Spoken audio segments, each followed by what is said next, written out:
النهاردة هنعرف شروط وفوائد الوقت الخاص بيك انت وابنك. 1. الوقت ده لازم يكون للطفل واحد من أبنائك وبيكون معاه يا إما الأم يا إما الأب. 2. الأفضل إنك تختار انت وابنك اسم للوقت ده، زي مثلا وقت ماما ومريم، ده الوقت اللي بتخصصه الأم عشان تقعد مع بنتها. 3. الأفضل إنك تتفق مع ابنك على يوم وساعة محددة لوقتكم الخاص مع بعض، وطبعا لازم تلتزم بيه، وهو هيتعلم مع الوقت إن دايما في لحظات خاصة بيك انت وهو بس، وهيقعد يستناها. رابع حاجة، أول ما تبدأ الوقت ده لازم توضح لابنك إن ده الوقت الخاص بيا أنا وإنت، وهنعمل فيه أي حاجة أنت عايزها. وفي نهاية الوقت لازم تنهيه بأي عبارة حب لطيفة تحسس لابنك قد إيه أنت مقدر وقتك معاه. 5. خلي الوقت ده يتراوح من 5 ل10 دقايق يوميا لو ولادك كانوا صغيرين، عشان تدي نفسك مساحة إنك تقدر تلتزم بيه. أما لو ابنك كان مثلا في مرحلة المراهقة ممكن تخليه وقت أطول شوية ويكون أسبوعيا مش يوميا. أما عن الحد الأقصى للوقت فبيكون نص ساعة مش أكتر. 6.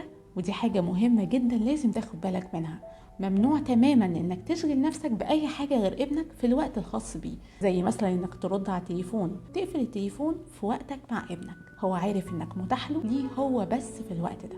طبعا ممنوع انك تشغل او تنفذ طلب لاي حد من اخواته في الوقت الخاص بابنك، لازم تفهم اخواته وتفهم ابنك ان الوقت دوت خاص بولد واحد بس في الوقت ده، وده هيحسسه قد ايه انت مهتم بيه ومقدر وقتك معاه. 7. حاول ما تعدلش اي طلب او فكرة تيجي عند ابنك عايز ينفذها في الوقت ده، ممكن بس تعدل الافكار اللي فيها مساحة خطر على ابنك، مش هتعدلها انك تغيرها، لا انت هتبدلها بافكار اكثر امانا.